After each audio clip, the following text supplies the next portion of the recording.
Шок для пенсіонерів. В Україні почали штрафувати тих, хто все життя працював. Те, що ви зараз почуєте, може напряму стосуватися вас, саме вас, або ваших рідних. Уявіть собі, ви прожили життя, відпрацювали 30-40 років, платили податки, терпіли різні труднощі, виживали у 90-ті і переживали різні складні часи. І раптом лист від держави вам може прийти зараз. Не привітання, не допомога, а вимога. Поверніть гроші, ви отримали зайву пенсію. Можете собі це уявити? Але це не просто якісь страшилки, це реальні події, які відбуваються зараз. Гроші, які ви вже витратили на ліки, на оплату газу, на найнеобхідніше, їжу, наприклад.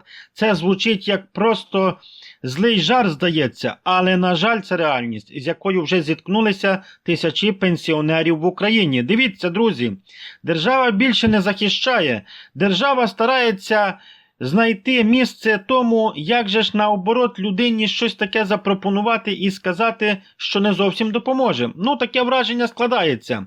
Шановні глядачі, ми звикли думати, що пенсія – це винагорода за роки праці, що держава має подбати про людину, яка віддала їй усе життя.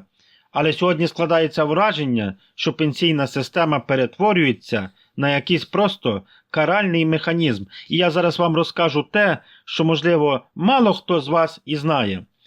Але дозвольте одну хвилинку, хочу запросити всіх людей, хто дивиться це відео, не підписаний ще на канал. Підпишіться на канал, я вас запрошую, буде тут цікаво завжди і актуальна інформація. І мені це додає сил бачити, що вам моя праця цікава і корисна. І також вітаю своїх підписників, щиро всіх радий бачити, друзі, і вас, і людей, що ще не підписані. Вибачте, будь ласка, мені за цей відступ. Дивіться, замість підтримки пішли тепер перевірки, замість допомоги пішли блокування, замість турботи тепер уже штрафи, суди і виконавці. І я думаю, що ви багато вже цього також чули. І найстрашніше, все це спрямовано проти найвразливіших людей – пенсіонерів. Маленька пенсія – велика біда. Дивіться, офіційно нам кажуть, середня пенсія в Україні близько 5 тисяч гривень. Звучить ніби не так вже й погано, правда? А тепер давайте подивимося на реальність очима звичайного пенсіонера. Я хочу бути, знаєте, говорити по правді, я завжди так люблю робити. Хтось каже, не нагнітай, кажи нам якось інакше. Коментарі були, але я потім зрозумів, що це ті люди, які це все підтримують і не хочуть, щоб інші люди знали правду. У мене тут на каналі немає такого. Я говорю правду, яка би вона не була. Добра, значить добра. Гірка правда, значить гірка правда. Вона буде краща за солодку брехню. А тепер давайте подивимося. Комунальні платежі 2500 гривень, 3500 гривень. Ліки ще 1500 гривень, 2000 гривень. Як кажуть. І продукти ціни ростуть щотижня, це ми знаємо. І що залишається з того всього? Або нічого, або ще й взагалі борги. Більшість людей отримує менше, ніж ці 5000 гривень, погодьтеся. А деякі отримують взагалі 3000, 4000 гривень, а то й менше, друзі. Я це все розумію. Вижити на ці гроші майже неможливо. Замість підвищення пенсій вимога повернути гроші. Але дивіться, в чому річ. Виникає головний абсурд. Замість того, щоб підвищити пенсію, переглянути ще раз прожиткові мінімуми і реально допомогти людям, держава починає масові перевірки пенсіонерів. І тепер увага, навіть якщо переплата виникла через помилку пенсійного фонду, все рівно перевірка буде. Навіть якщо ви нічого не порушували, від вас можуть вимагати повернути гроші. Тобто людина, яка ледве зводить кінці з кінцями, має віддати ще й те, що вже витратила на виживання. Це не просто несправедливо, мені здається, це дуже навіть жорстоко. Пенсіонер працює, значить винен. Що мається на увазі? Окрема тема, друзі, пенсіонери, шановні наші, які змушені підробляти. Люди не від хорошого життя йдуть працювати після 60-65 років, і я це розумію. Вони просто не можуть вижити на одну пенсію. І що ж робить держава? Якщо пенсійний фонд десь помилився у нарахуваннях, через місяці або навіть роки людині можуть сказати: ви отримали зайву пенсію, поверніть. Не захочете – буде суд, потім виконавча служба, а далі арешти рахунків, а як же ж? Для літньої людини це колосальний стрес, який може коштувати навіть і здоров'я. Обов'язкова ідентифікація ще ввели, ви це знаєте, не пройшов, залишився без пенсії. Але послухайте уважно, ще вам додаткові речі деякі скажу. Це ще одна болюча тема. Ідентифікація пенсіонерів. Я знаю, як важко приходили люди, і дехто і не пройшов, бо це пишуть люди в коментарі. Я допомагаю по мірі можливостей. До речі, пишіть, я допомагаю, я відповідаю на коментарі і читаю їх уважно. З радістю, друзі. Дивіться, особливо це стосується ідентифікація тих, хто за кордоном, важко дуже.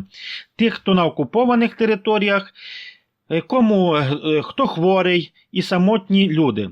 Не підтвердили особу, пенсію зупинили, все.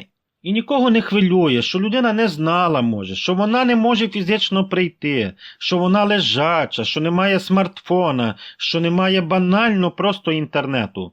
Дивіться, онлайн-ідентифікація – це дуже важко для літніх людей. Нам кажуть, пройдіть ідентифікацію онлайн. А тепер уявіть собі реального пенсіонера. 70-80 років. Друзі, може хтось з вас так і слухає. Я думаю, ви погодитесь. Дуже часто телефони кнопочні, немає інтернету або поганий зв'язок дуже, це буває навіть і в містах. Я вже про села не говорю. Немає електронної пошти. Немає банківських додатків. І цій людині кажуть, немов би зайти на сайт, який постійно ще й зависає, та виконати процедуру, яку навіть іноді молоді не розуміють, як це зробити. Це виглядає як якось відверто палки в колеса самим класти. Як же ж то так? Пенсійний фонд насправді, от кажуть, у глибокій кризі. Чому все це відбувається? Відповідь проста і болюча. Пенсійний фонд України має величезний дефіцит. Пенсіонерів стає більше, працюючих стає менше. Війна поглибила ще й цю проблему. На одного працюючого майже один пенсіонер. Ви розумієте, друзі? Грошей не вистачає. І замість системних реформ влада завжди обирає, знаєте, найпростіший шлях – економити на пенсіонерах. Майбутні пенсії ще похмуріше. Вже зараз, щоб вийти на пенсію у 60 років, потрібно 32 роки стажу. У 26-му році, вибачайте, це ви знаєте, 33 роки, а у 28-му році, мені страшно просто про це говорити, потрібно 35 років стажу. Тобто людина має працювати майже без перерви в житті. А як так зробити? І де такі кошти, щоб були, щоб було за що гідно і працювати, і виживати? Це вже додаткове запитання, риторичне. А що ж робити тим, хто втратив роботу через війну? Хто доглядав родичів? Або хто виїхав за кордон? Для них пенсія стає майже недосяжною. І є велика ймовірність, що пенсійний вік ще будуть підвищувати. Я не знаю, як далі вже буде треба виживати. Чому держава економить на пенсіонерах, а не на корупціонерах, як кажуть? І добре кажуть. І тут виникає головне питання – чому? Не скорочують захмарні зарплати чиновників, не борються реально з корупцією, не повертають вкрадені мільярди. Чому в країні пенсіонери, люди, які все життя працювали сьогодні, чому вони живуть у бідності, бояться перевірок, бояться листів, щастя, як кажуть в лапках, і бояться втратити останнє? Чому це так? Мовчати, друзі, означає погоджуватися. Я дуже часто у коментарях пишуть, я не знаю хто і хто має таку совість писати. І так важко, не нагнітай. Але ж якщо не мовчати, ми скільки вже мовчимо просто. І що стало ліпше? Краще жити стало, скажіть.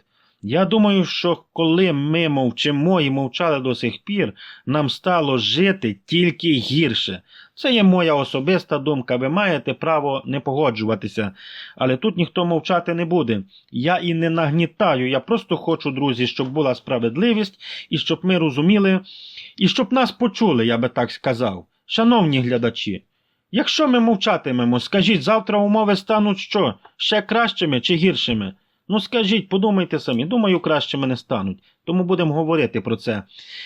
Сьогодні це пенсії, завтра субсидії, післязавтра будь-яка соціальна допомога. І все це, знову ж таки, будуть перевірки. Я вас попрошу, ви напишіть в коментарях, може хтось з тим усім уже і стикувався, як ви з того виходили, щоб це було іншим людям яку допомогу, чи вимагали у вас повернути пенсію, чи блокували виплати, чи ви проходили ідентифікацію, з якими ви трудностями зіштовхнулися. Я читаю коментарі, я за одне буду допомагати, і інші люди будуть читати, і також їм буде це, я думаю, дуже корисно. Давайте такий робимо висновок уже. Пенсійна система України перебуває у критичному стані. Це мізерні пенсії, ціни зростають, тарифи зростають, а замість підтримки виходить штрафи і страх. Не треба мовчати, друзі. Якщо ми говоритимемо, нас почують. Якщо ми не говоритимемо, за нас і далі ухвалюватимуть такі рішення, які роблять життя простих людей ще важчим. Я розумію, в Україні йде війна, я розумію це все, але якщо знаходити гроші, то можуть на якісь інші речі такі, що можуть ще почекати в цій державі. Багато дуже квіточок садиться, знаєте, коли не потрібно. А дати людині гідну пенсію, щось ніхто про це не думає. І я не один це говорю, дуже багато людей про це говорять. І добре робимо, друзі. Я дякую всім за увагу. Надіюсь, інформація була корисною і просто закликом таким, щоб ми трималися один одного і не переживайте. Все налагодиться, все буде добре. Я надіюся і просто я це бачу. Ми йдемо до кращого, а не до гіршого. Просто треба це перечекати і добиватися своїх людських прав і просто кращого життя. Дякую за увагу, друзі. На все добре вам, почуємося.